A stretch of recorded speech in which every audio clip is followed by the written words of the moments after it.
Đi về mấy chặng đường mới đến đây. Đến đây chẳng thấy có xe qua lại. Không biết bao giờ mới về được đến nhà đây. Sốt ruột quá.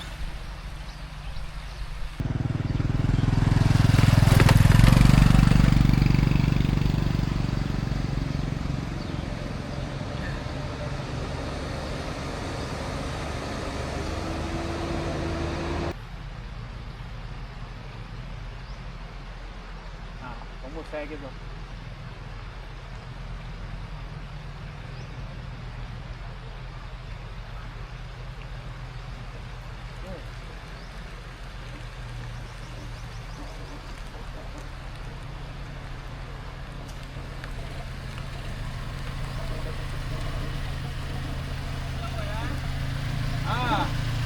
Chào anh nhá. Anh có chạy xe không? Em đi về đâu? Em muốn đi về Tuyên Quang ạ. Anh có chở được em không? Có. Mình đi từ đâu về đến đây này? Vâng, em đi từ bên nước ngoài về. Đi xuất khẩu lao động. Đi mà mình cũng hay đi chở xe mà. Vâng. Thế anh đưa em về nhá. Rồi ok. Để em chuyển đồ lên. Để đồ lên đây.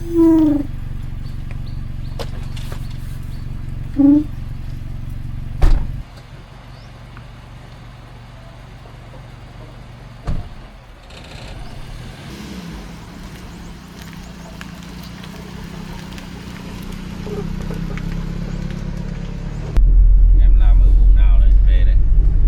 Em đi xuất khẩu lao động ở bên Trung Đông anh ạ. Bên Ả Rập Xê Út. Bên đấy làm có được không? Cũng làm tốt lắm. Hồi đầu cách đây 5 năm thì em làm ở Ả Rập Xê Út. Sau đó vừa rồi thì em chuyển sang bên Israel đấy. Thì công việc cũng đang rất tốt. Thì bỗng dưng thì lại xảy ra chiến tranh anh ạ. Bây giờ chiến tranh thì ác rồi. Đợt này Israel với lại Iran đang chiến tranh nên là không làm được. Nhiều người cũng bỏ về lắm nên là ở đấy cũng nguy hiểm ấy. Em mới bỏ về. 5 năm rồi hôm nay mới lại về quê đấy. Bây giờ thì lâu phết nhỉ. Không chiến tranh thì khả năng cũng làm lâu phết đấy. Lâu. Làm bên đấy lương nó có cao? Cũng cao. Ở bên Israel lương cao lắm. Trung bình gấp mấy lần lương ở đây á. Chung là lương bên đấy cao hơn bên này nhiều. Cái là đi xa thì cũng xa quê hương, cũng nhiều khi cũng muốn về lắm, nhưng mà thôi cố gắng làm một vài năm kiếm ít vốn về để quê hương để xây dựng cuộc sống mới. Nhưng mà không may thì chiến tranh nó lại đến thì ở lại thì cũng nguy hiểm lắm. Đấy, rất nhiều người họ cũng bỏ về hết rồi. Làm tốt nhưng mà bên chiến tranh thì thế giới thì mình phải chịu thôi. Về gia đình em có mạnh khỏe không? Em thì mồ côi từ nhỏ rồi nên ở với nhà bác. Thì cách đây 7-8 năm thì nhà bác thì cũng vào trong Nam rồi. Thì vẫn còn nhà cửa thì để lại. Thì vừa rồi cách đây 5 năm thì em về thì nhà cửa vẫn còn. Mà bây giờ về thì không biết là nhà cửa như nào, thay đổi như nào cũng không biết được. Năm nay em bao nhiêu tuổi rồi? Em năm nay là 40 rồi. Có tuổi. Vâng. Vợ con như nào rồi? Cũng chưa vợ con gì anh ạ. Ông phải đi làm từ lúc gần 30 đã đi làm suốt rồi. Đến tận bây giờ mãi vẫn chưa lập được gia đình. Giờ về thì xem đất đai nhà cửa rồi, xem còn không thì cũng khổ. Chắc là vẫn còn thôi, nhưng mà về ở chỗ em thì cũng vùng quê hẻo lánh lắm. Không biết là đang lo là không biết bây giờ về thì sẽ phát triển cái gì được. Không biết là còn quay lại Israel để làm việc nữa không. Có tuổi rồi về nhà là thôi. Bây giờ chiến tranh nhiều thế này thì về nhà kiếm cái gì việc gì mà làm thôi. Vâng anh ạ, em cũng nghĩ thế. Vì giờ thì mình cũng có tuổi rồi, nếu mà bốn mấy tuổi rồi mà không lập gia đình, cứ đi mãi cũng không được. Ở quê mình thì bây giờ kinh tế cũng đỡ hơn so với 5 năm về trước rồi. Bây giờ về thì nếu mà em không quay lại Israel làm nữa thì em sẽ tìm một cái gì đó để làm. Em có cái gì có thể làm được thì em làm. Mình đi đằng này năm này có vốn thì về mình làm ở quê hương mình cũng tốt thôi. Và cũng đi bao nhiêu năm thì cũng kiếm được một ít vốn rồi anh ạ. Không lo lắm. Để xem là nếu mà không quay lại nữa thì sẽ phát triển kinh tế riêng mình thôi. Đúng rồi, về trong cuộc sống của mình thôi. Tương lai sau này 40 tuổi rồi.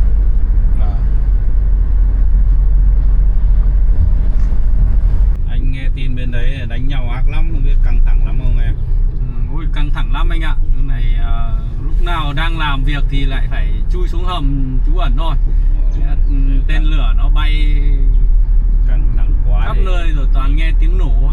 căng thẳng quá mình cũng về thôi. Thế nên là cũng không làm được gì ở đấy, thì không làm được gì nên không biết bao giờ chiến tranh mới kết thúc thì khó. Thế mình về thôi, chiến tranh ác quá mình cũng về nhà mình tính làm việc khác ở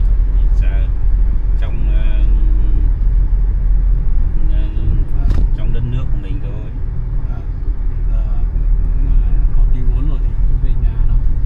Nhưng mà đấy chờ đợi thì không biết bao giờ chiến tranh mới kết thúc.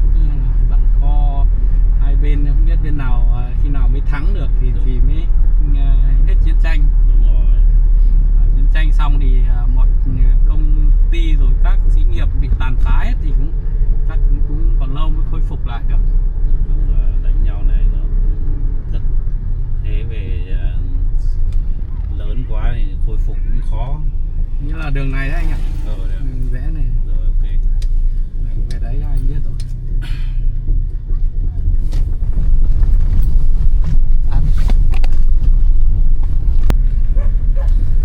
Công việc của anh là chạy xe à? Anh công việc anh chạy xe lâu năm lắm rồi. May quá, hôm nay đứng đợi đấy bao nhiêu lâu. May quá gặp anh. Thì cái đoạn này em đi mấy chặng rồi mới xuống được đến đấy đấy. Mấy chặng xe từ lúc xuống sân bay thì đi mấy chặng rồi mới về được đến đấy. Không nhận đường về trên mình cũng bất hơi bất tiện về xe. Xe có nhưng mà nhiều lúc đoạn đường nó vắng xe, không có xe mấy thì nó khó. Chỗ này hồi 5 năm trước em đi còn chưa có cái cầu này đâu. Nó mới xây dựng lại mà. Đường lúc đấy khó lắm, không được như bây giờ đâu, việc còn đỡ nhiều rồi đấy. Giờ đỡ rồi.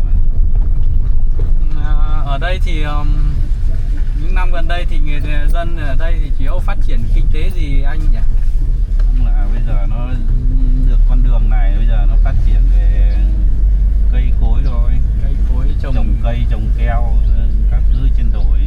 Cây lâm nghiệp, cây ăn quả nhỉ? Cây ăn quả với cây lâm nghiệp nhiều. Cây keo, cây bưởi, cây cam. Em thấy em ở bên Israel ấy, người ta làm công nghiệp lắm. Và quy mô họ làm năng suất cao lắm, nhưng về quê hương mình thấy là cũng chưa áp dụng được khoa học mới. Giờ nó tiến tới nó phát triển Dần dần thôi. Đường ở đây càng về gần quê thì càng thấy khó đi dần. Đường này khó mà, đi vào càng vào sâu càng khó lắm. Về quê cũng về xong là xem xét xem nhà cửa như thế nào đó. Đất đai mình còn thì vẫn là tốt rồi. Lâu thì em vẫn liên lạc về nhờ người quen biết để xem đất đai ấy, thì bảo là vẫn còn nguyên thôi, mỗi nhà cửa là xuống cấp hết rồi. Về mình lại làm lại nhà cửa, nhà mới, bằng cái tính kinh tế, làm ăn kinh tế. Khó đi thật đấy nhỉ.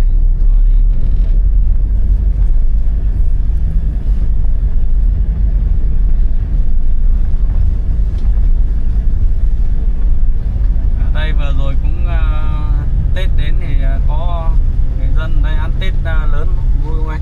Vui cũng vui mà, cả nước chỗ nào chẳng vui, chẳng qua là có chỗ vui nhiều, có chỗ vui ít thôi chứ.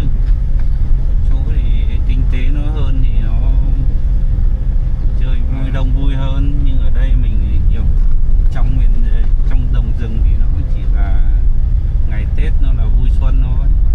Vâng. Là nhớ ngày trước là mỗi lần về là dịp Tết là rất là vui, nhưng mà năm nay là không có dự định về, làm một mạch để là nốt vài năm nữa mới về. Trên đường về vào đây thấy rất nhiều những cái đồi cây, những cái cây này là cây gì anh? Đây Trên là, này này. đây là cây ấy, cây cái gì nhỉ? Keo với bạch đàn. Trong núi rừng này nó chỉ là có keo bạch đàn với có những cây cau bờ đường của dân nó cấy thôi. Bưởi đây, cây bưởi. Cây bưởi đây, vườn xoan. Đây vườn này là vườn ấy. Cây mỡ đây. Ở đây thì anh có hay chở khách lên đến đây không? Anh cũng hay đi suốt nhưng mà đường này khó quá, anh không hay vào mấy đâu. Thế nhà anh là ở tỉnh nào hay cũng ở Tuyên Quang mình? Anh cũng ở Tuyên Quang đâu mà. Nhưng mà đường này nó khó quá nên anh không hay vào. Chắc anh ở nhà anh ở chắc dưới thành phố. Ở gần thành phố mà.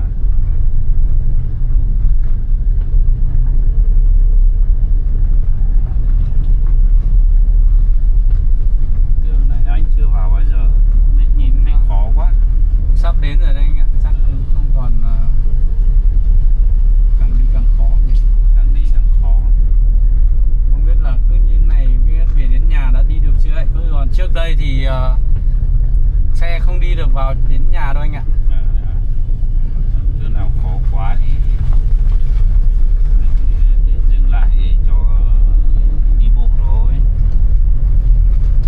Cứ đi, anh cứ đưa em đi đến cái chỗ nào không đi được thì chắc là em xuống để em đi xe ôm được. Okay. Có ai đi đường thì mình bắt xe ôm đi. Được mà.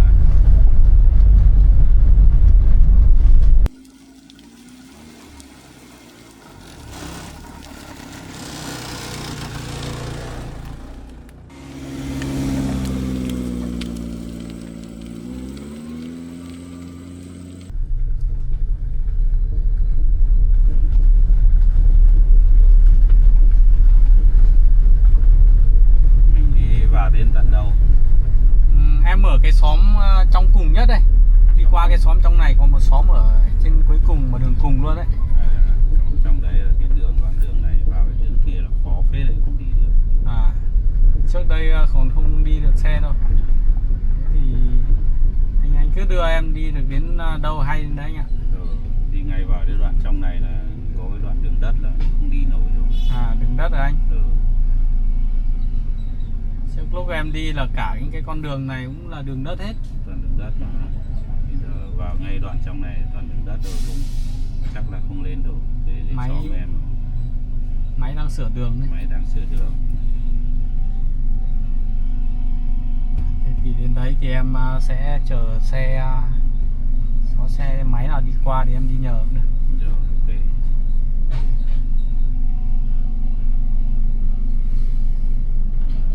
Có vội lắm không? Không vội lắm đâu. Hả? Chờ một tí đâu? Thế thì chờ một tí là lùi lại cho cháu để cháu phải múc từ đấy về đây. Lâu thế thì không được. Thế lâu quá. Một tí thôi bạn ơi. Có xe này đầy là đi xong là lách ra rồi cả. Múc cái rãnh không đấy mà. Đến đây hết đường bê tông rồi anh. Đây hết đường bê tông rồi. Ổ gà sâu vậy. Này khó lắm. Đi vào không vào được đâu. Khả năng là em xuống ở đây đón xe ôm về thôi. Xe nào Anh đón cứ về. đi được một tí nào đấy càng tốt anh. Khó lắm nhỉ. Chỉ có xe ben như này mới đi được thôi. Xe cầu gầm cao đi được.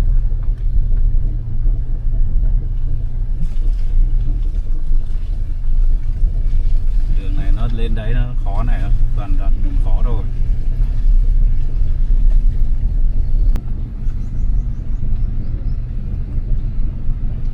quá nhỉ. Chắc là khó đoạn này, qua đoạn này để anh đưa em đến qua đoạn này thôi.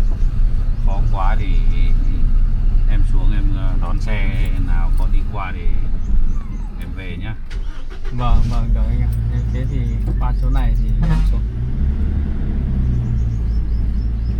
Chờ cái xe này vào. Xe để đổ đất đâu.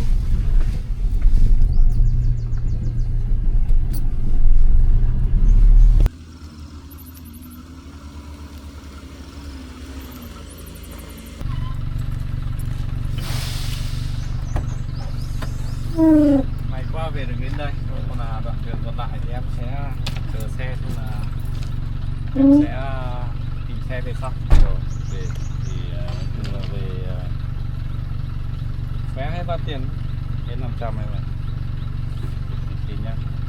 Rồi về quê cuộc sống mới thì lại làm lại từ đầu, bên kia làm ăn khó khăn thì mình về lại làm ở nhà cuộc sống mới. Vâng, em cảm ơn anh. Chúc anh công việc của anh lúc nào cũng suôn sẻ và thành công anh nhé. Vâng, ok. Ok nhá. Vâng.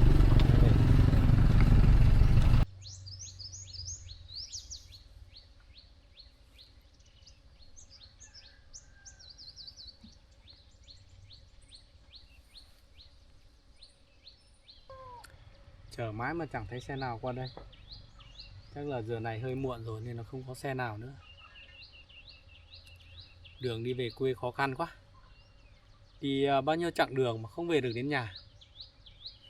Chán thật đấy.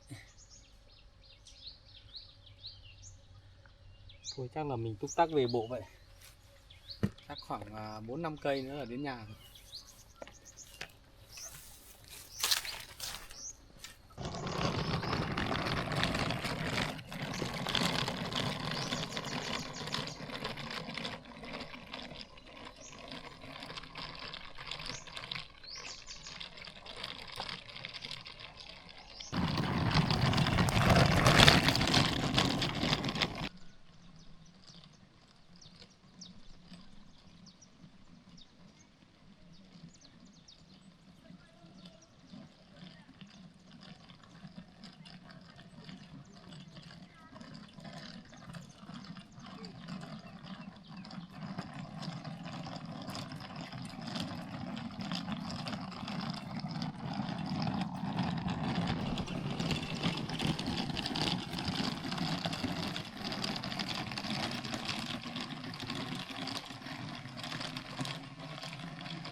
Vì bao nhiêu lâu mà không gặp một người nào đi đường. Đúng là về quê vắng vẻ thật. Mùa này chắc người ta đi làm hết rồi.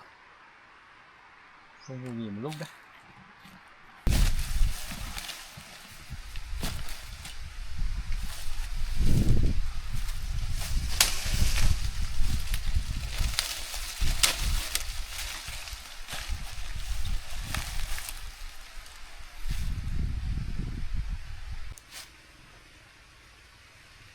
Về đến vùng quê công nhận mát mẻ thật. Thời tiết ở đây khác hẳn so với bên Israel. Cây cối thì xanh biếc, gió thì nhiều. Về lần này không biết là mình còn quay lại đấy nữa không. Bây giờ mà quay lại đấy thì không biết bao giờ mới lại về quê được. Thôi cứ về nhà rồi mình hãng tính sau.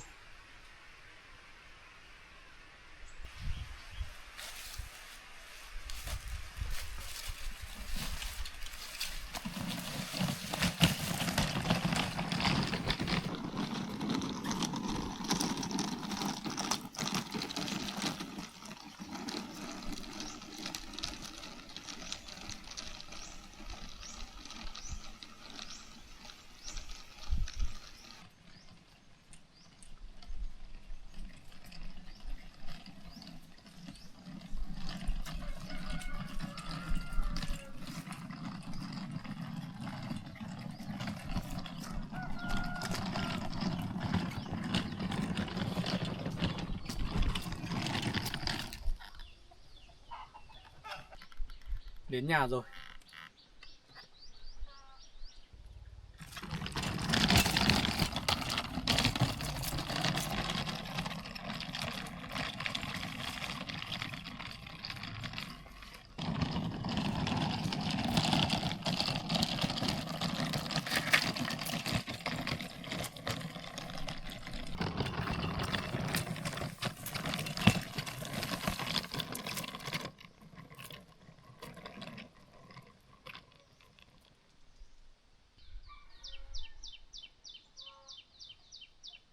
Sau 5 năm ngôi nhà đã hỏng hết rồi.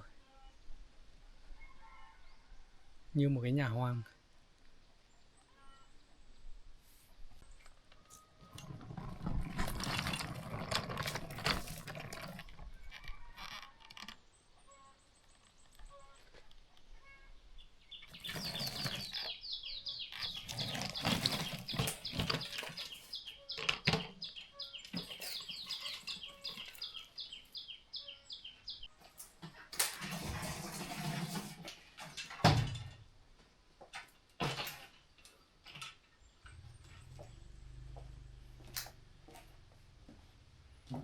Ngôi nhà chẳng có một cái gì.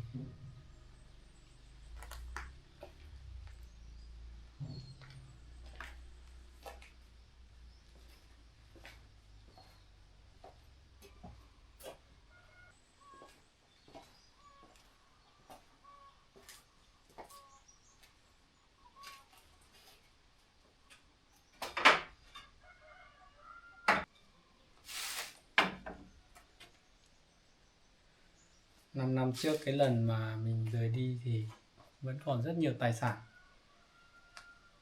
Bây giờ về thì vách thì đã hỏng hết rồi. Tài sản thì không thấy một cái gì cả. Đến cả một cái nồi cũng không còn.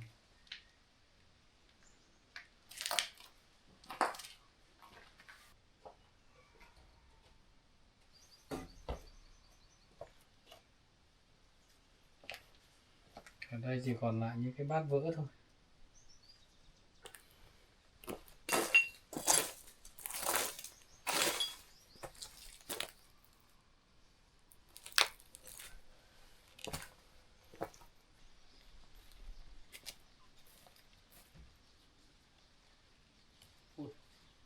Cà mau này. Để đây làm tổ ở đây rồi. Rất nhiều ong.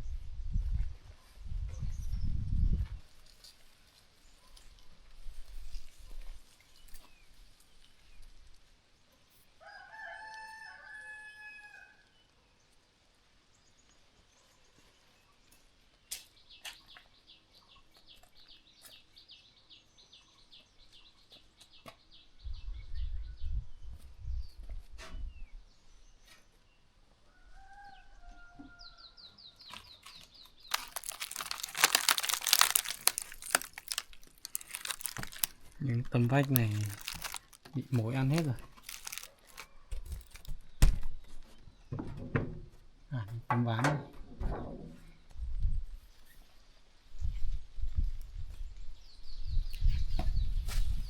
Bên này là khu chuồng lợn.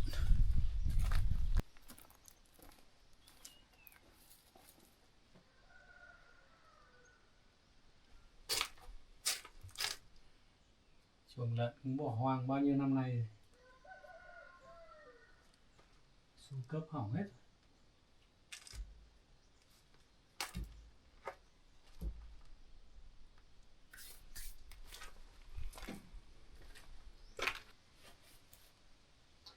Trước đây gia đình mình nuôi rất là nhiều lợn. Sau khi nhà bác rời đi, từ đấy đến nay là không ai nuôi nữa.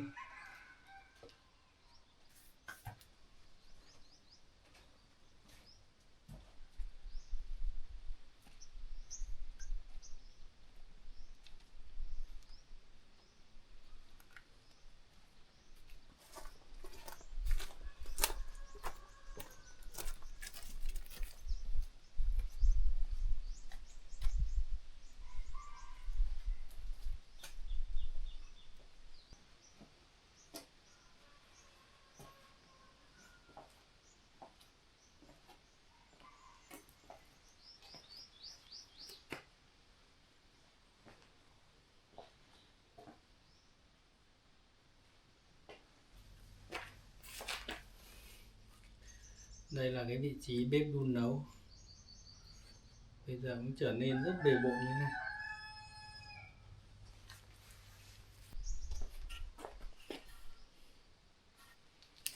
Tấm vách này mục nát hết. Giờ chẳng biết làm lại như thế nào đây.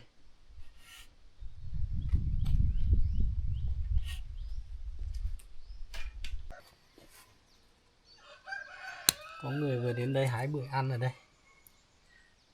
Chắc mấy cây bưởi còn quả này.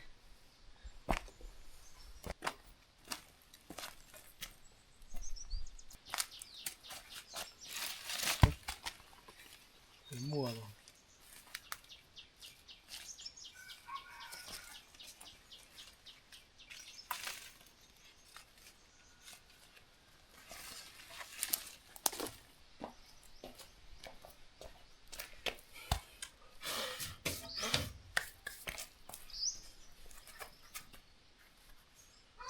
Khát nước quá.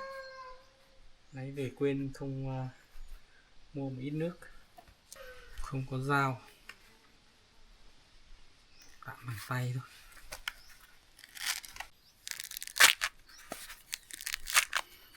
Bưởi này cũng cuối mùa rồi.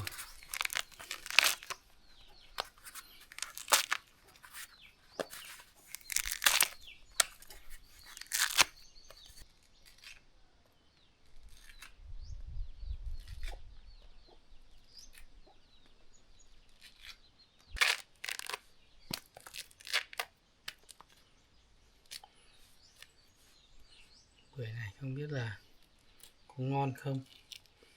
Cái lúc mình đi 5 năm trước thì nó chưa có quả.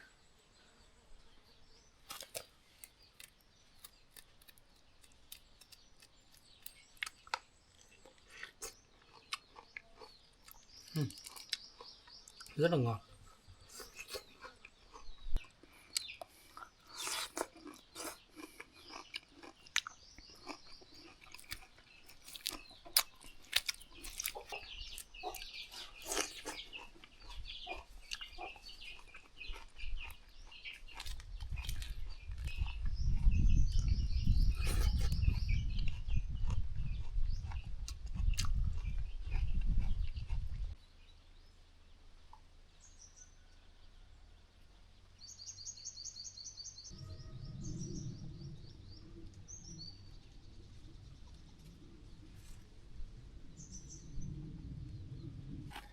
Trở về làng thấy làng quê rất là vắng vẻ.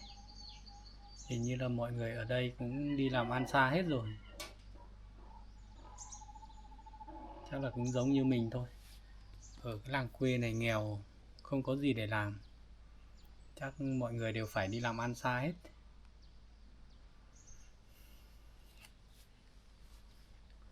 Ngôi nhà này bây giờ như thế này thì chắc là không ở được rồi. Chắc là phải làm lại thôi. 10 năm lao động ở bên đấy thì số tiền của mình chắc là cũng đủ để xây lại một ngôi nhà mới. Chắc mình sẽ không ở ngôi nhà này nữa, mình sẽ tháo dỡ đi và xây lại ngôi nhà mới. Bên kia có một ngôi nhà xây rất là đẹp. Có thời gian mình sẽ sang đấy hỏi xem là như thế nào. Ở đây nếu mà xây ở đây thì chở vật liệu đi lên đây chắc là sẽ đắt hơn rất là nhiều đấy. Nhà mình vẫn còn một mảnh đất ở gần đường hơn. Có thời gian mình ra đấy xem, nếu mà xây được ở đó thì có thể là tiện đường hơn so với ở đây.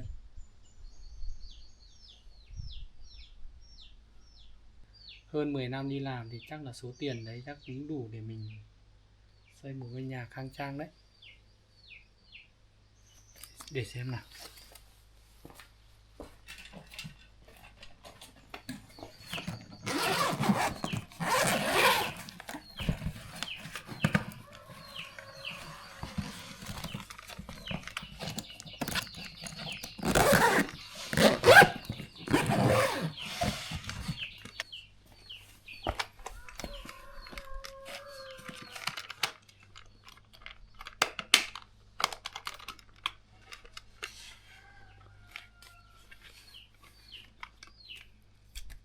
Số tiền này cũng không nhỏ đâu.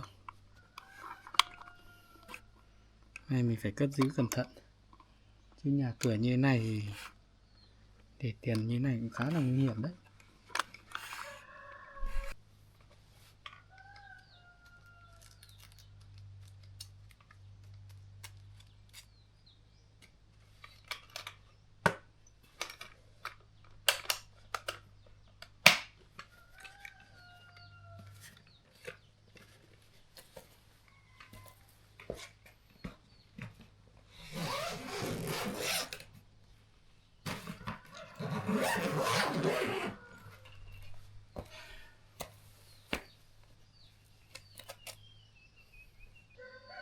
Trước mắt bây giờ thì chắc là cứ phải ở tạm đây đã, để xem như nào rồi mình mới tính tiếp được. Mới đi về đường xa trông mệt rồi, chắc mình cũng tìm dọn dẹp một chút, sau đó là nghỉ ngơi thôi. Bây giờ chả có cái dụng cụ gì, ở đây thì lại xa cửa hàng, không biết làm nào bây giờ.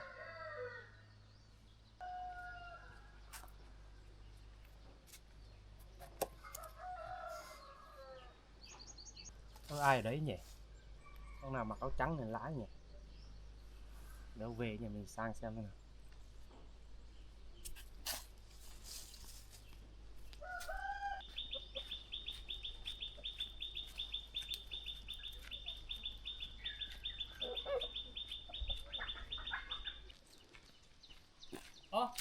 Ôi à? Có anh đây à? Anh về lâu chưa? Anh vừa mới về đến đây. Lâu lắm rồi không gặp anh rồi đấy. 5 năm rồi còn gì nữa. Anh đi hơi lâu rồi đấy, giờ mới gặp. Rồi cũng lâu năm quá rồi, cũng phải về thôi. Đúng rồi. Thế bây giờ cả nhà vẫn khỏe chứ? Vẫn khỏe anh ạ. Làm chung ở nhà là- đẹp quá nhỉ? Hai vợ chồng cũng cố gắng góp người làm thôi anh ạ. Tuyệt vời đây. Nhìn nhà anh bây giờ còn như thế này thì biết đến bao giờ. Anh đi lâu quá rồi, giờ anh mới về. Anh về là tốt rồi, em nghe bên kia đánh nhau mạnh lắm à? Đúng rồi em ạ, anh đang làm rất là công việc rất là tốt, nhưng mà bất ngờ thì chiến tranh nổ ra ấy, thì cũng không làm nào được. Ngày nào cũng tên lửa rồi bom nổ khắp nơi, thì xí nghiệp rồi là công ty bị hỏng hóc hết, các thứ tạm ngừng hết. Ngày nào cũng phải chui xuống hầm trú ẩn, nên là cũng không làm được cái gì cả. Nên là thôi anh cũng là quyết định trở về thôi. Chứ bây giờ thì cứ ở đây mãi thì cũng có tí tuổi rồi, giờ 40 tuổi rồi mà cũng vợ con chưa có. Thế gia đình em là mấy đứa rồi? Gia đình em có 2 đứa thôi anh. 5 năm trời mà giờ 2 đứa rồi mà anh bây giờ vẫn một thân một mình như này. Em thì lấy vợ sớm. Cũng không phải sớm lắm đâu, thế là tốt đấy. Vâng. Thế đi vào đây đã, đi vào đây cho mát. Vâng. Nhà ở đây chắc là em ở đây thì cũng biết rồi.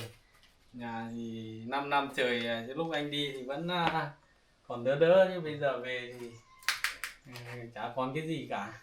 Nhà cửa hỏng hóc này không ở đâu anh ạ. Thì anh Hôm nay chắc phải làm lại khác thôi. Này anh là cũng không bảo bảo đâu. rồi thì cũng nhìn như này cũng không ở được nữa, thì mà đằng nào thì cũng đi làm bao nhiêu năm thì chẳng nhẽ không làm lại được ngôi nhà, chắc cũng vẫn phải làm lại thôi. Ôi, nhà cửa này không có nấu nướng được cái gì, hỏng hết đây rồi. Vợ chắc cũng không ở được đâu. Hay là anh cứ sang tạm bên nhà em ở mấy hôm nào anh sửa lại nhà cửa đàng hoàng rồi lại chuyển về bên anh được. Được rồi, anh rất là cảm ơn em nhé, cùng gia đình nhé. Để anh thu xếp thì kiểu gì chắc là 1 hôm 2 hôm thì chắc chắn là bây giờ giường không có rồi, là chỗ nấu nướng cũng chưa, mà các cái vận dụng cần thiết thì anh chả có cái gì cả. Đúng rồi. Nên là chắc là thôi thế để cho anh ở nhờ 1-2 hôm nhá. Vâng, anh cứ sang ở nhà em rộng rãi. Đó là anh sắm đồ đạc về sửa chữa qua xong đó là ở tạm, sau đó là mới tính đến cái bài là chuẩn bị cho làm lại ngôi nhà, mà cũng chưa biết làm ở đâu được. Vâng. Ở đây thì chắc là nhà em làm như thế, vật liệu chuyển lên đây cũng tốn kém lắm nhỉ? chung là đường thì nó khó nên vận chuyển nó cũng rất là khó khăn đấy anh ạ. Nay anh đi Kinh về phí nó cao hơn. trên đường anh đi bộ một đoạn khá là xa mà không gặp một ai, bảo làng mình bây giờ sao vắng thế. Chắc dần dần đấy mọi người sau Tết chắc cũng đi làm ăn xa nhiều. Đúng rồi, ta đi hết rồi. Thế anh thu xếp về tí nữa về nhà em nhé. Em về trước có tí việc, anh nghỉ ngơi một lát đi rồi em về thu xếp. Được rồi, để anh ngồi đây phe qua anh xem là xung quanh nó như thế nào. Vâng. Đó là anh sang bên nhà em, anh xách đồ sang bên đấy. Ok. Để em về em thu xếp tí đã nhé. Anh cứ rồi. nghỉ ngơi lúc ấy. Thế em về đây. Em về đây.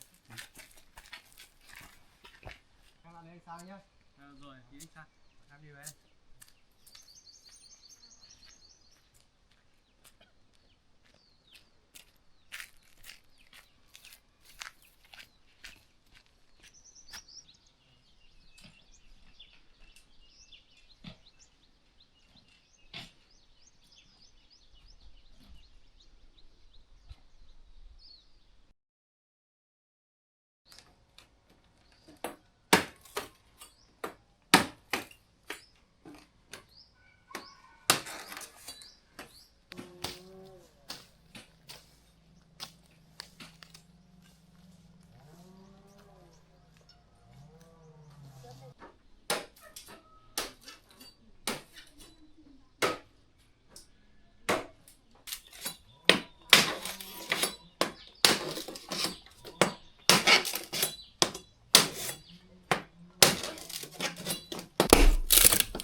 Như thế này chắc được rồi. Mình chỉ ở tạm một thời gian thôi nên là chắc chỉ như này thôi. Chắc chắn lắm. Bây giờ mình sẽ ra ngoài để quét dọn bên ngoài một chút.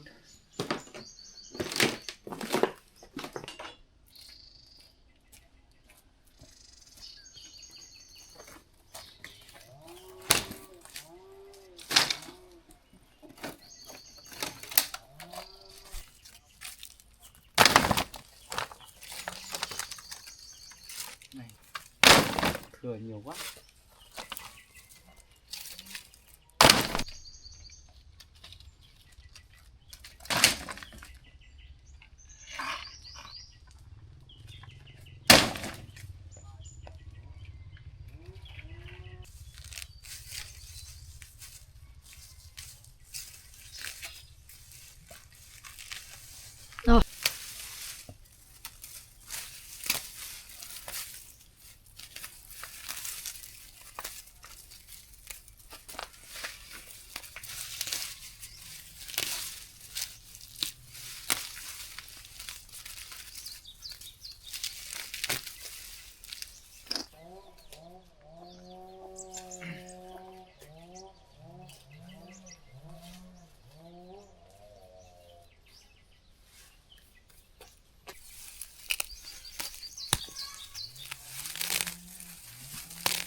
thời dọn như này thôi.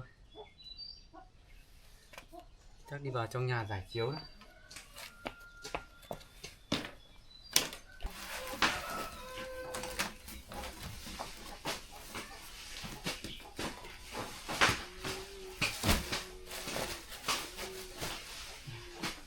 Thời ngủ ở đây.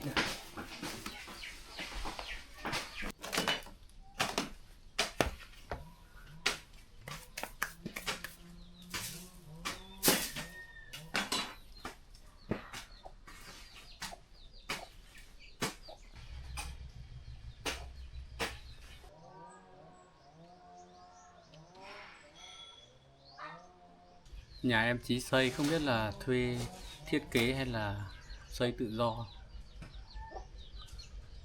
hay là mình sang đấy hỏi xem là họ thuê người thiết kế ở đâu.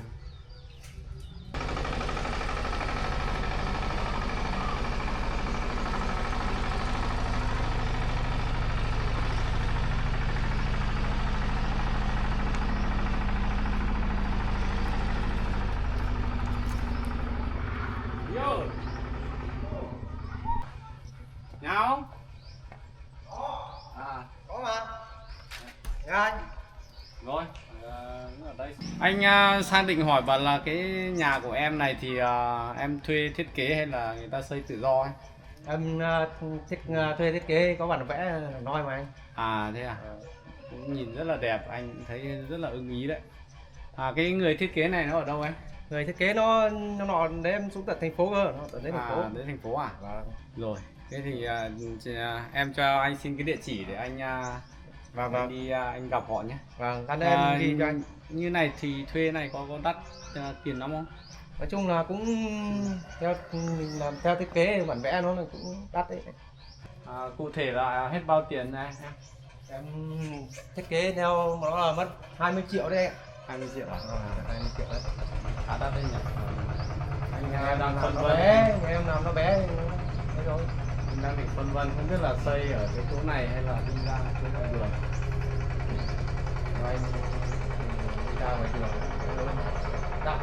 Anh đi nước ngoài thì có tiền anh ra ngoài đường Chỗ ở. này hơi vắng nhỉ? Mấy. Thế được rồi, thế anh bây giờ cũng dọn dẹp xong hết rồi. Anh sẽ dành thời gian đi gặp ông đấy xem. Bảo ông thiết kế cho một cái bản vẽ. Em ghi địa chỉ cho anh rồi Xong đưa anh là sang đấy. em ghi cái địa chỉ cho anh ấy, để anh đi tìm cho dễ. Với lại anh bảo thấy nhà em cũng có mấy con xe máy này, có con nào không đi thì anh mượn một con nhé. Vâng, anh cứ mượn đi, anh mượn con xe gia đình đi lại cho nó thuận tiện công việc. Rồi. Đây xe này anh này. Xe 3 con này. Em 3 con xe mà, anh đi tạm xe đỏ này đi. Em Thế anh mượn con này nhá. Vâng, anh dùng cái chìa khóa này đi. Cũng là anh bố trí anh xuống dưới thành phố xem là gặp ở đấy xem. Vâng, ok. Tí em coi em lấy cái địa chỉ anh ghi cho Rồi. anh tờ giấy nhé. Vâng. Anh lấy thì em ghi cho anh. Rồi.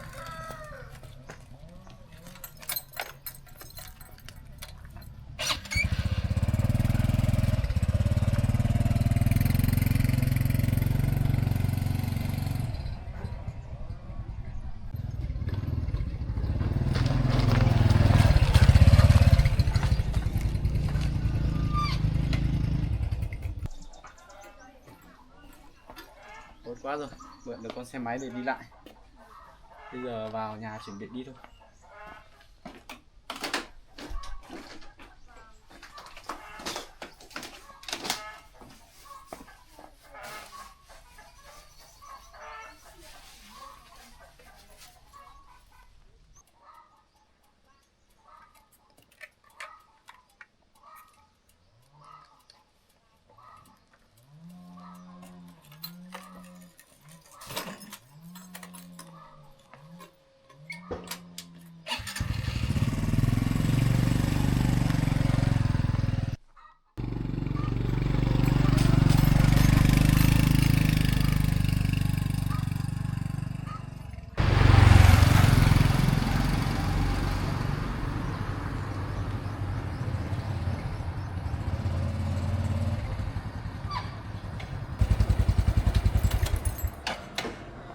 Chắc ở đây rồi.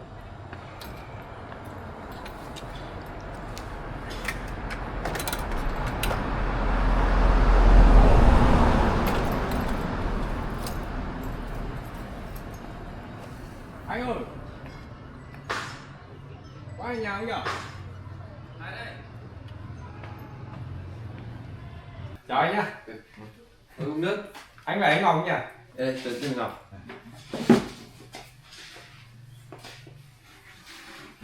Anh uống nước.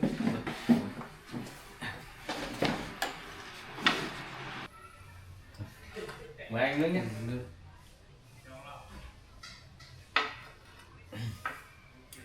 Em nghe bảo là anh chuyên làm về bên mảng thiết kế. Thì em được Chí giới thiệu anh thiết kế cái nhà trên đấy. Thế là hôm nay tìm mãi mới đến được chỗ anh. Anh bảo là em cũng dự định tới đây thì muốn xây một cái nhà. Nên là mới tìm đến anh thì là có dạy làm cái mảng thiết kế. Em là thiết kế ngôi nhà. Được thôi, cái đấy thì làm được. Trên chỗ nhà Chí đấy à? Ở đây cũng nhà ngay gần đấy. Là em cũng đi lao động xuất khẩu ấy thì cái nhà cũ quá rồi nên là cũng muốn lại xây lại ngôi nhà mới. Thế cái nhà Chí đấy là anh thiết kế đấy à? Đấy bên đơn vị tới thiết kế nhà đấy. Thế định làm mẫu giống như ấy hay là làm kiểu gì?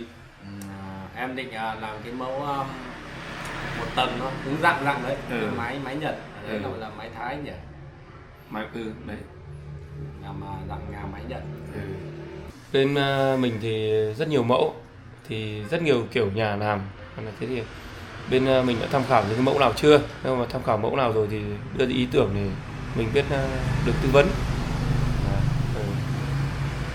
Mẫu nhà thì em cũng có những cái mẫu dự kiến rồi. Ở nông thôn mình thì trên đấy thì cũng đất rộng ấy, thì cũng định làm cái dạng nhà một tầng mái Nhật. Cũng thấy bây giờ cũng khá là có rất là nhiều cái mẫu giống như thế. Thế cậu định làm nhà ở trong nông thôn hay là ra ngoài đường mặt phố này? Ở trên đấy thì ở trong nông thôn thôi. Nông thôn thôi. Thế để mình biết cách tư vấn nhé. Chắc là mình dự kiến là cái nhà một tầng mái Nhật. Mình định làm rộng bao nhiêu mét?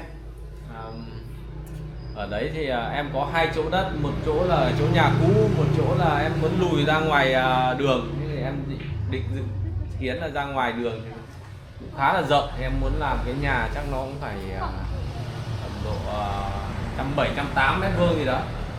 Thì với lại tầm đấy anh xem là liệu có. Thế cậu định làm mấy phòng ngủ? Công trình mà kín nhà mình đã làm kiên cố thì chắc là sau này thì mình tính sẽ làm cho thoải mái thì mình sẽ bố trí khoảng 4 phòng ngủ đi. Ok, như vậy thì để tôi biết định làm mấy phòng vệ sinh. Phòng vệ sinh thì chắc khoảng bố trí một phòng vệ sinh chung, còn 2 phòng thì cũng khép kín đi, tổng khoảng 3 phòng vệ sinh. Thế còn bếp biết là mình có làm liền không? Bếp ăn thì chắc là làm liền với nhà luôn. Nó là tiện công năng mình sử dụng. Thế thì không thì tớ mở máy tính lên cùng nhau tham khảo trên máy tính. Sẽ xem như nào. Nếu thế thì tiện quá. Thì để mình dễ làm việc hơn. Ok. Đây, ngồi đây. Rồi.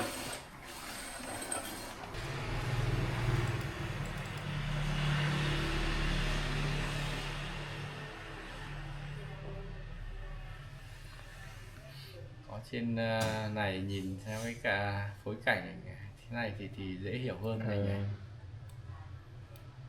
Mẫu này thì cũng có 4 phòng ngủ. Đây là phòng 1 này, cũng có khép kín đây, phòng vệ sinh khép kín. Trong buồng 2 này, trong buồng 3 này, đây buồng 4 đây. Buồng này thì cũng có vệ sinh khép kín. Còn vệ sinh khép kín buồng này là chỗ này là chung. Đúng rồi. Thế thì đúng như cái mẫu nhà mà em vừa nói rồi. Đây cậu nếu mà làm thì chỗ này là bếp. Thế cậu thử xem là có hợp lý không? Nhà bếp bên này à? Nhà bếp đây. Thế còn cái diện tích này là giữa các phòng là mình có thể thay đổi được đúng không? Thay đổi được. Cậu đang định để cái phòng này là diện tích phòng là mỗi phòng là bao nhiêu mét vuông để mình cân đối.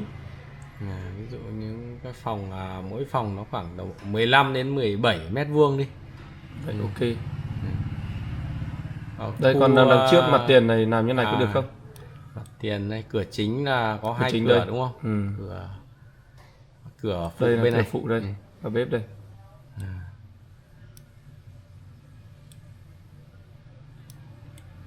Cái như này anh xem phác thảo cho em xem là cái tổng diện tích của cái ngôi nhà, nếu mà theo như mẫu thiết kế này thì anh áng chừng là tổng diện tích là khoảng bao nhiêu mét vuông rồi.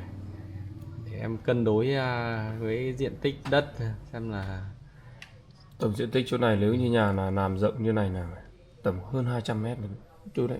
200 mét vuông. Cả sàn à? Đây cả sàn chứ thứ đấy. Còn cái kết cấu như này rồi thì còn phần điện nước thì nó có bản vẽ kèm theo anh nhỉ?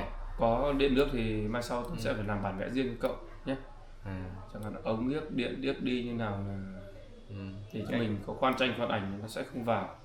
Thì còn biết làm sao cho hợp lý. Chậu với thiết bị vệ sinh trước để như nào là sẽ để cho hợp lý. Rồi mẫu này đẹp đấy. Này là cũng khá là ok rồi. Này, thế thì anh cứ hộ em thiết kế cho nó hoàn thiện, sau là anh in ra bản thiết kế cho em nhé. Ok rồi. Cái bản thiết kế này đây thì để chắc là phải tầm khoảng chục ngày nữa thì nó mới hoàn thiện được. Chục ngày nữa. Còn phần mái thì nó có bao gồm cả phần mái các cái thứ nữa đúng không? Đây chỉ là sơ cái phần qua cơ bản này thôi. Thế là cái nếu mà anh thiết kế như thế này thì cái chi phí của cái bản thiết kế này khoảng bao nhiêu tiền anh? Như này là tôi phải lấy tầm 30 triệu. 30 triệu. 30 triệu bản thiết kế này. Nếu thế thì em cũng đồng ý với cái giá mà anh đưa ra thôi. Nhưng mà em có một cái là em muốn là anh làm trong vòng khoảng 1 tuần cho em được không? Thế nếu như vậy thì tôi sẽ cố gắng trong vòng tuần xong thôi. Thế thì cảm ơn anh. Thì về không có nhà nên là cũng muốn nhanh chóng làm cho nó xong sớm ấy. Được rồi, thì tôi sẽ cố gắng làm cho trong vòng 1 tuần. Như thế thì em có cần phải đặt cọc gì chút gì không anh? Không, cái này thì hôm nào cậu xuống lấy bản thiết kế thì thanh toán nhé. Được rồi. Rồi thế thì chắc thế thôi nhỉ. Thế thì em về làm công việc khác thôi. Còn khoảng 1 tuần sau em quay lại nhé. Ok. Rồi em xin phép nhé. Thế thì hôm nào quay lại đấy thì ấy nhá. Nhà anh là bà buôn bán cả tất cả các thiết bị đồ điện nhỉ? Đây tớ làm tất cả thiết bị điện nước luôn đây. Rồi nếu mà công trình nào thì có gì ủng hộ tớ nhé. Ok. Em phép nhé.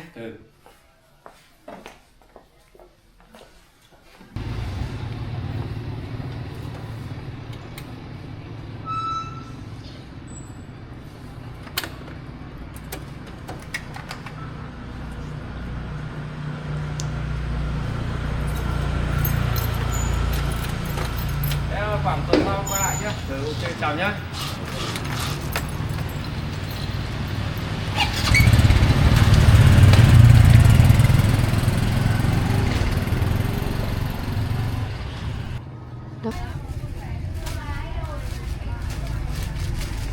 Chào chị nhé. Chứ em muốn mua đôi giày để đi làm ấy. Đây người. Có giày vải. Đây là chị. Đi số bao nhiêu ạ? Khoảng 40 41 gì. 41 ạ.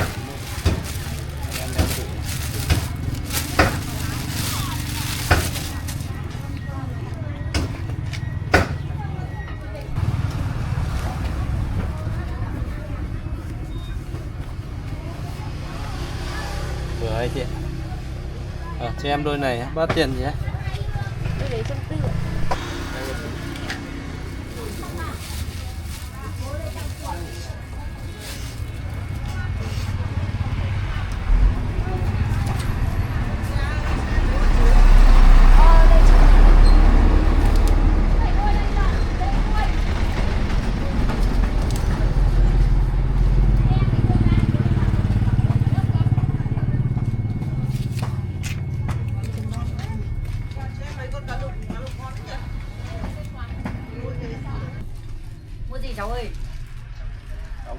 mua mấy bộ quần áo. Cháu mua quần áo đi làm và đi chơi. Quần áo phông á. Áo phông để cho xem đi, này này, đầy mẫu. Đây hàng này mới đấy à? Đây hàng mới đang lấy đi. Nhiều kiểu lắm, bó cổ không cổ. XL. Cái này là kiểu lại to.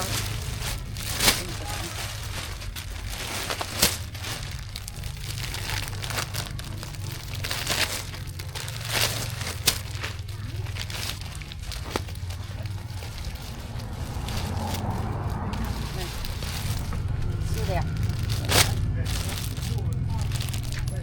N đấy nhé.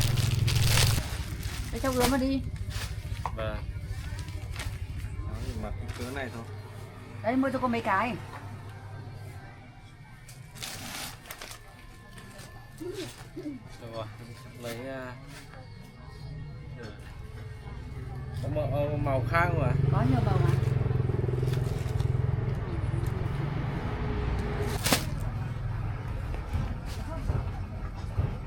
Thêm màu này. Ở đấy hai cái đấy mẫu mới. Bao tiền một cái này? Lấy cô lấy 140 thôi, cô bán 150. Cái 140 hàng đẹp. Chào cái.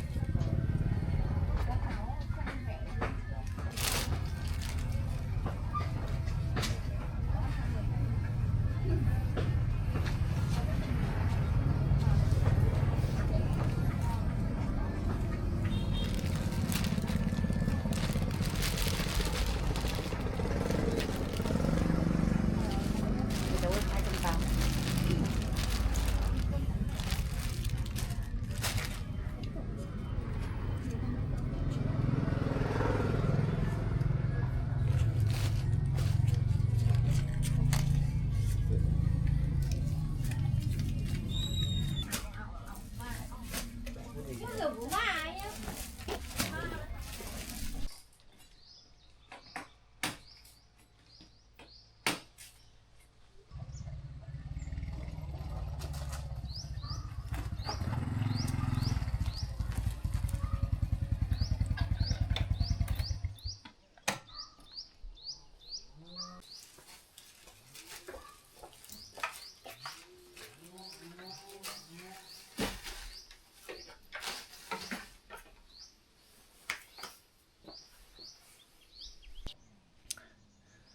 Như vậy là xong rồi.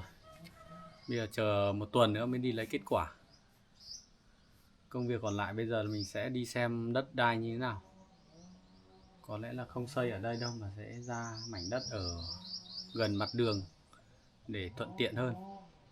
Chứ vào đây thì khá là xa. Xong là mình dành thời gian đi chặt một ít tre nữa. Và đi vào cái vườn cam của nhà bác xem là bây giờ như thế nào rồi. Nhà bác nói vẫn còn một cái vườn cam bỏ hoang, lâu không có người chăm sóc, không biết bây giờ còn nên không.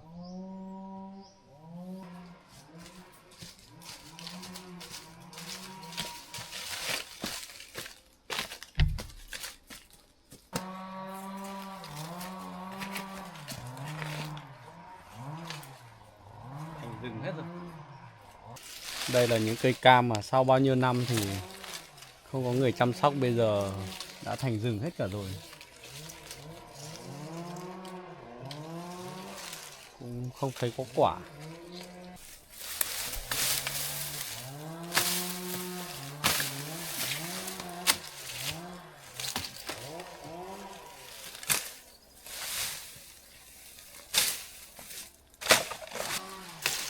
Dây leo phủ hết lên rồi. Hình như là rậm rạp quá nên là cũng không có quả.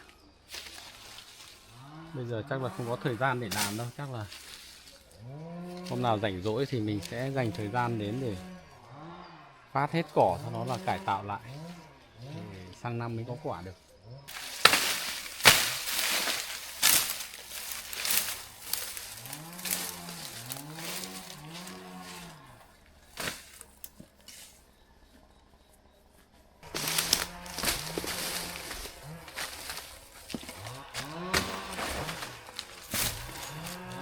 Cái rừng này có nhiều thời gian mới làm được.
Những cây cam này còn rất đẹp, do là không có người chăm sóc thôi.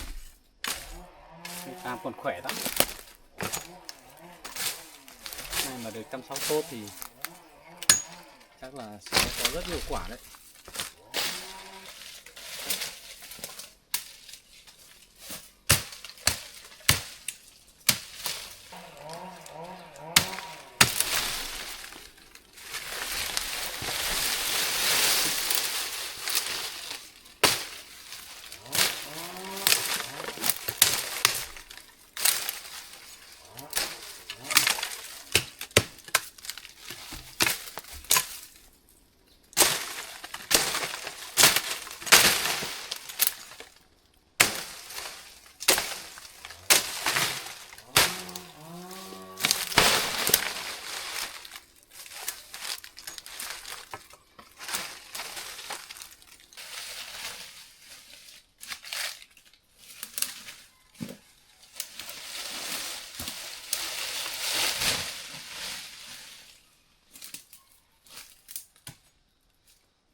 Rậm rạp quá nên là rất là nhiều cành chết. Bây giờ tỉa bớt hết đi, chắc phải mất một năm chăm sóc.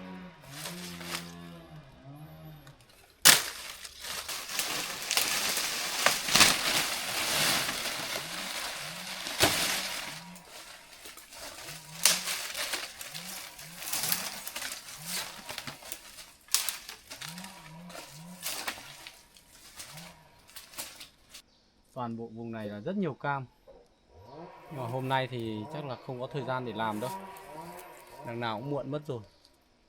Thôi để hôm nào mình sẽ quay lại đây để chăm sóc, phát cỏ cho nó đàng hoàng. Hôm nay chỉ đến xem như vậy thôi. Bây giờ chắc là cần phải về để đi chặt tre để sắp tới để chuẩn bị làm nhà thôi. Xong là xem chỗ đất như thế nào đấy.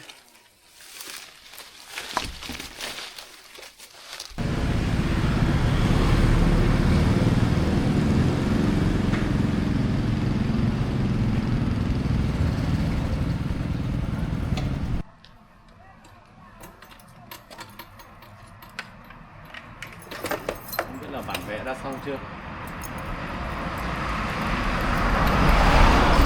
Anh Ngọc ơi! Anh Ngọc ơi! Đây rồi! À đây rồi. Chào anh nhá. Xin chào nhá. Hôm nay em đến lấy bản vẽ. Không biết là bản vẽ của em xong chưa? Xong rồi. Của cậu xong rồi. Tốt quá. Ok, uống nước đã đi. Bản vẽ thì xong rồi đấy, bây giờ là tớ mang ra xem như nào, nếu chỗ nào chưa ưng thì để cứ sửa lại. In ra rồi gì? In ra rồi. Vâng, thế thì anh đưa em xem để em tham khảo qua xem là nếu có gì chưa hợp lý thì em Ở đây để tớ vào tớ lấy xem là chưa ưng thì để chỉnh lại nhé. Xong hết rồi, tớ xem là chỗ nào chưa được thì đây hình thức đằng trước như này.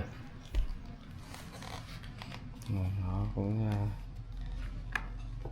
nhìn rất là đẹp.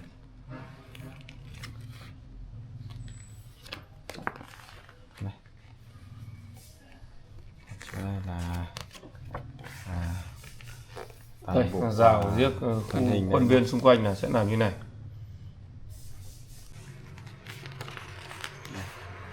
Đây, bản vẽ đẹp.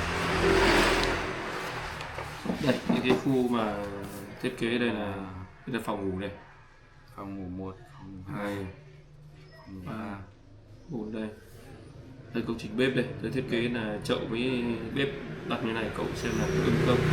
phòng khách ở đây nè. Ở đây phòng khách đây, đây là chỗ này là gian thờ. Tổng diện tích chiều dài là Chiều dài của cậu 20 m. 20 m. Rộng này là 9m3. 9m3. Đây còn mái đây, hình thức mái đây. Mái. Mái thì Đây hình thức là chia rất nhiều mái nhỏ nữa. Mái này, mái chính đây. Còn khu này là mai sau tôi sẽ để bồn nước những thứ ở đây này. Ở đây mình đây chắc là phải em muốn lắp cái hệ thống nóng lạnh năng lượng mặt trời ấy. Thì mình lắp ở đây. Lắp khu này. Hướng này nó sẽ đạt nắng tốt nhất. Đây, mặt bằng đây là mặt cắt đúng không? Đây, mặt bằng tường Bằng xây dựng. tường. Đây là Thế là mái bao sông bao móng. quanh đây là tường mấy anh nhỉ? Đây là xung quanh mình sẽ xây 20 hết. Tường 20. Còn bên trong này là đi tường 10. tường 10. Đây. Đây vẫn là Mặt bằng mái. mặt bằng mái. Tổng diện tích mặt sàn này có kích thước hết ở đây nhỉ anh nhỉ? Có hết phòng riêng chia nào đầy đủ hết mà.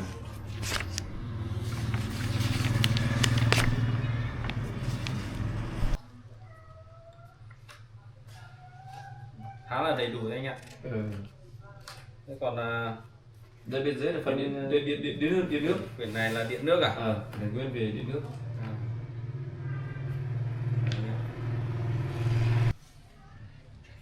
Cái này là ok rồi. Nhưng mà nếu mà trong quá trình làm, nếu mà thợ có cái gì vướng mắc thì em sẽ liên lạc với anh để anh hỗ trợ nhé, hỗ trợ phần kỹ thuật nhé. Được, ok thôi. Còn nếu mà bên cậu mà thi công vướng mắc cái gì thì cậu cứ gọi cho tớ để tớ hỗ trợ kỹ thuật. Thế còn thợ thì em sẽ tìm một cái đội thợ chuyên nghiệp một chút để em làm cho nó Yên tâm. chóng để cho anh hoàn thiện.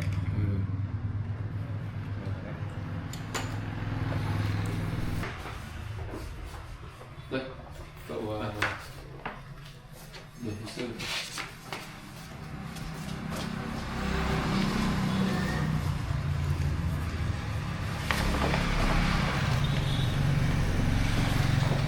Em thanh toán tiền cho anh, đó là em cũng xin phép luôn. Ok. Cảm ơn anh. Được rồi nhá. Xin chào nhá. Khi nào có dịp là lên em chơi nhé. Ok. Cậu về nhá. Rồi, cảm ơn.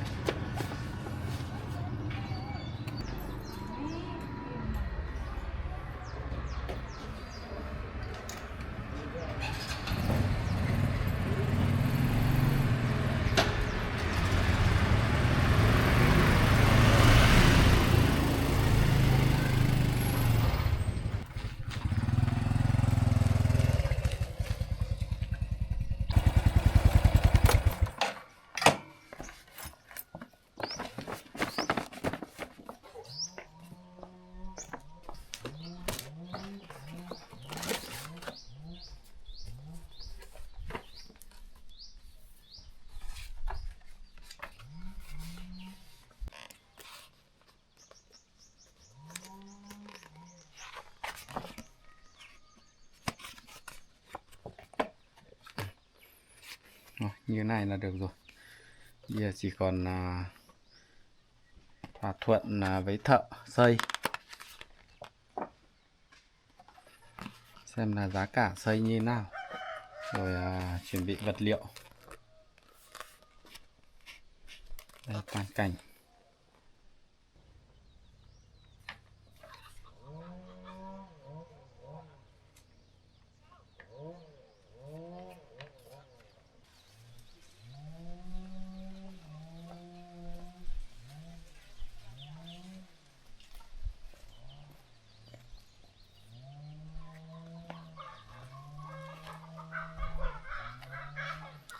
Khu này diện tích có vẻ là hơi hẹp. Thôi chắc là ngôi nhà này phải chuyển ra ngoài bờ đường thôi. Ra cái mảnh đất ngoài bờ đường xây. Đây ở đây vừa xa mà vật liệu đi lại cũng khá là tốn kém.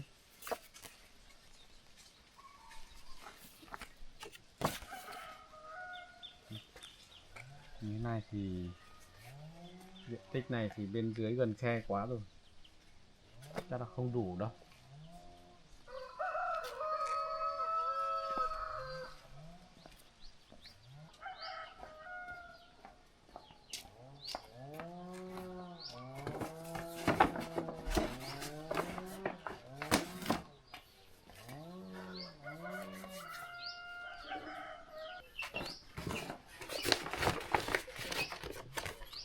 Rồi bây giờ sẽ đi chặt một ít tre.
dài bao nhiêu đúng không? Nghĩ rằng may cái đủ được rằng câu ra như này đúng không?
Tôi biết làm sao cái cần thì nó bóc còn cái mình cắt to là được. Là được. Cứ chọc cái cắt ốp ở dưới là được. Nâng thẳng.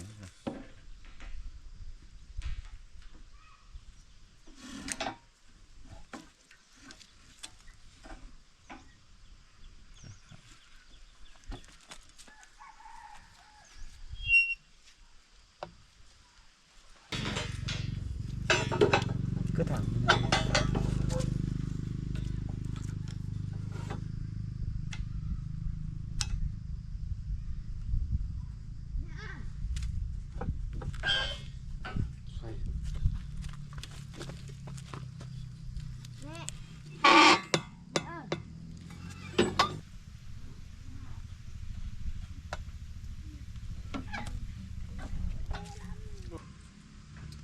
Nghe nhá. Từ.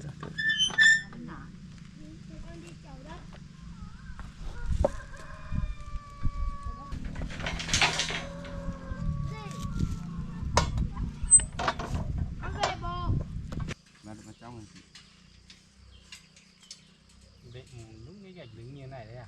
À không, gạch nọc lên 10 phân là thoải mái rồi. Mình lót bạt lên.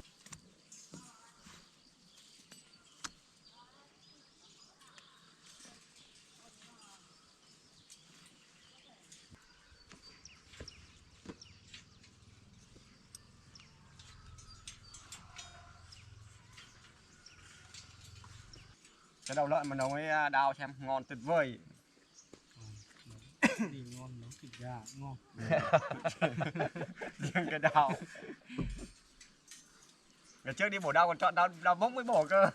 Đúng rồi, cái mốc nó bở hơn mà. Cái Có mốc hai nó, loại mà. cái mốc nó ngon hơn. Cái loại xanh cứng lắm. Xanh là ăn nó không mềm. Loại xanh là ăn nó cứng.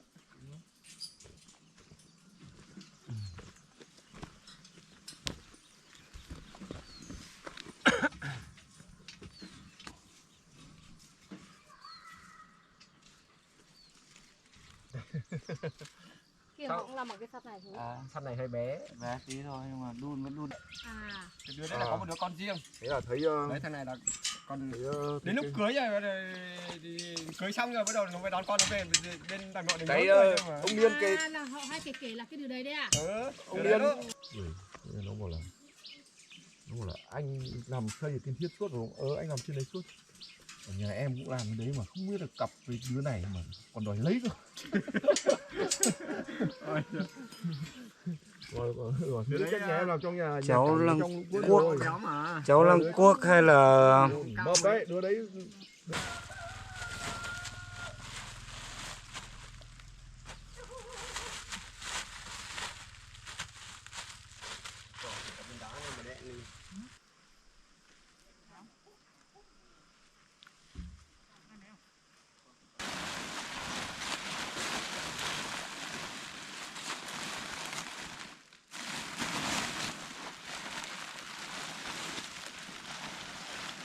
đây rồi, đây rồi. Gân này này. Đây này.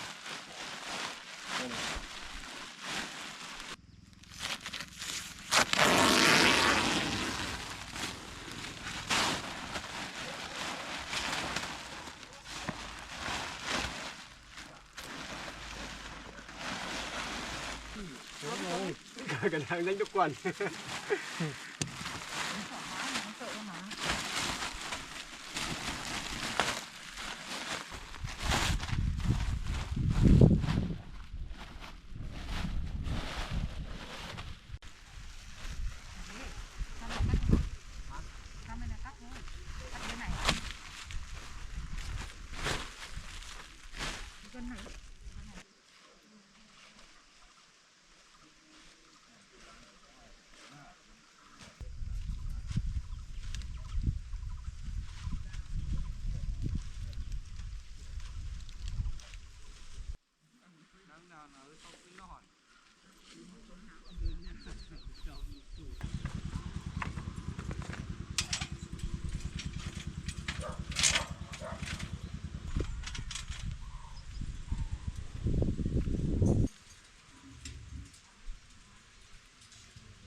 Dài thì mới tiếp nặng nặng là không.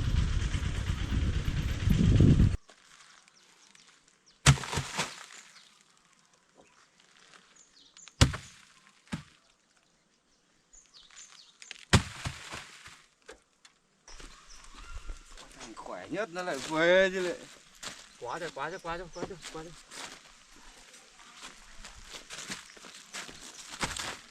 Đi hàng sang bên kia. Cúi xuống.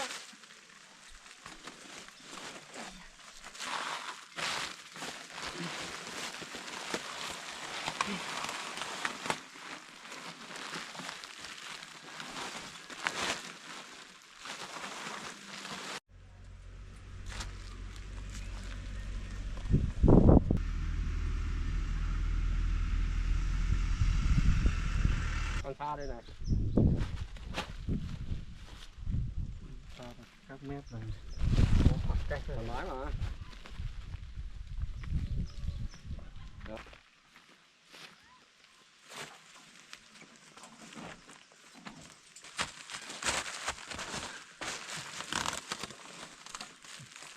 Hồ bị như này sắp rồi.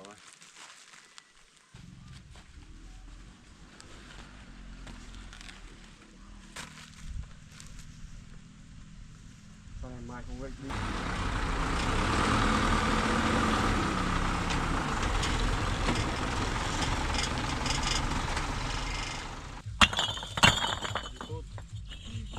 Đây cái đợt hội khu di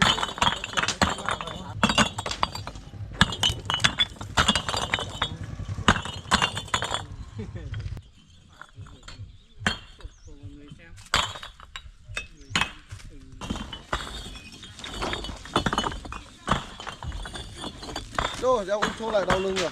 Mẹ.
Đẩy cái chân lên, tay kia đẩy cái chân lên.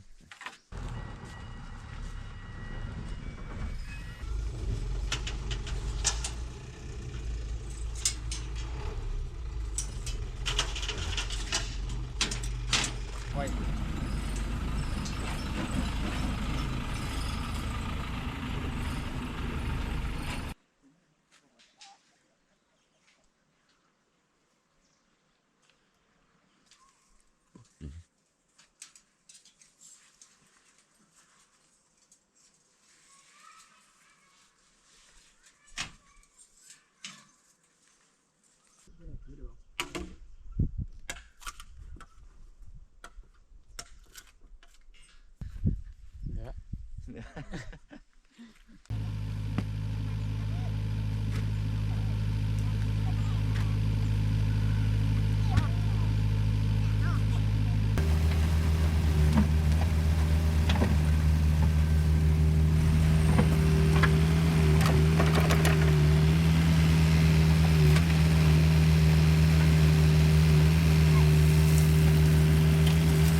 ngay chỗ nhà ông.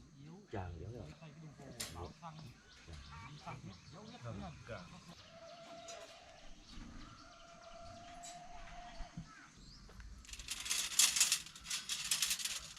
Này đủ đây rồi à? Đủ đây chưa?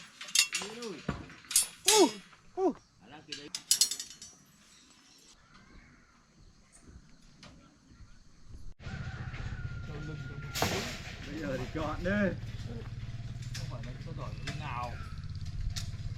Trái tay đi còn anh thì Không ngồi sổ cũng không ngồi đâu. Ngồi tí thế chứ. Ghế thì ngồi ngon. Ghế thì... Ghế về nhà thôi. Nhà có ngay đấy. Chỉ chờ sẵn rồi.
Lúc phải niềm nở với nó.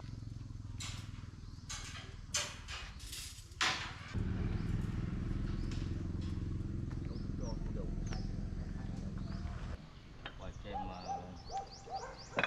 Đây kia xem hết à? Xem hết rồi. xem Rút hết những cái gỗ đi. Cái gỗ cây trước rút hết ra đi.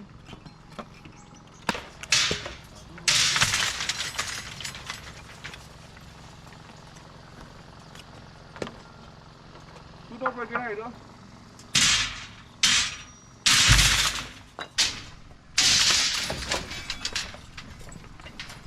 Chọc là khắc sập xuống.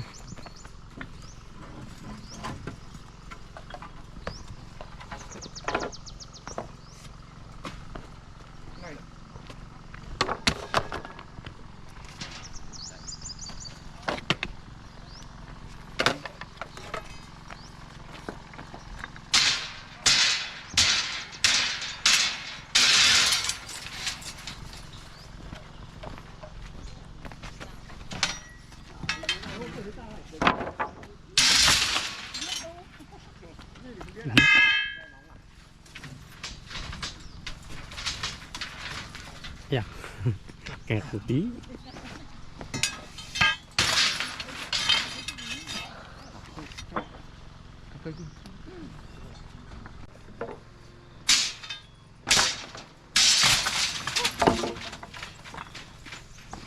Đấy lao luôn em bên kia xong luôn. Ngoài kia.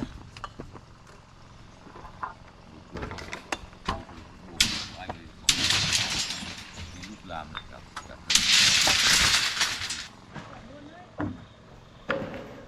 ông rút ở đâu cất đi nhá. Bạn chú rút cái gỗ 10 ấy, rút ở đâu ra cất đi nhá.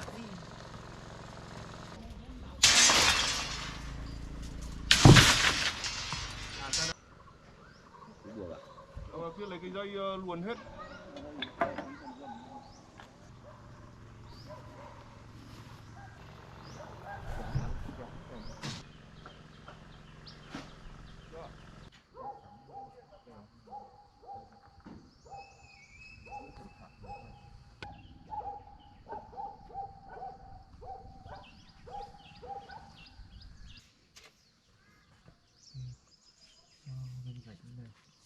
Luôn rồi.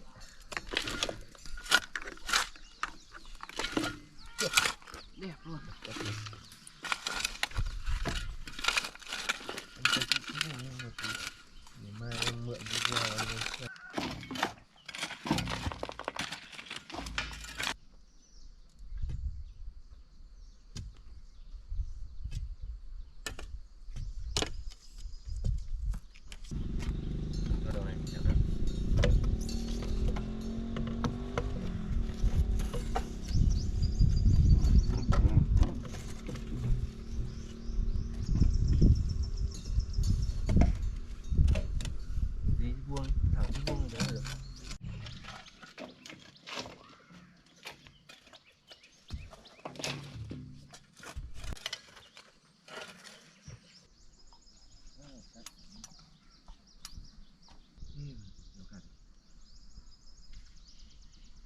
Bọn này nó sắc.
Hết ở đâu? Rồi, bỏ ra. Rồi.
Còn như nào? Kia còn cái xe. Kia có đủ bao đâu mà kia em đâu đủ bao đâu. Cứ không sợ.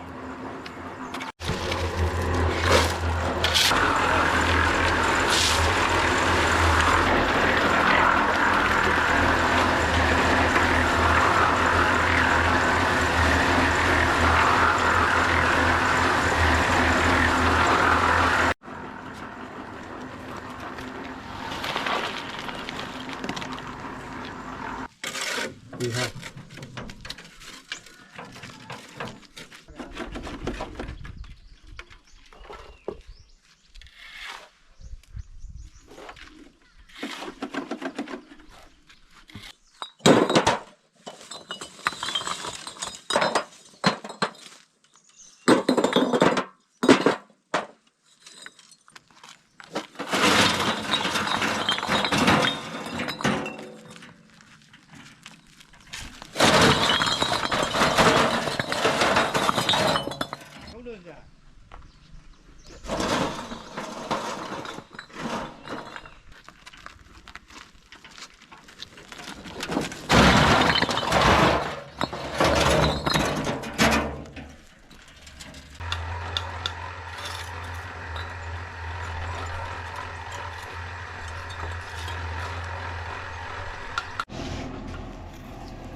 chưa tính bọn nó đã gọi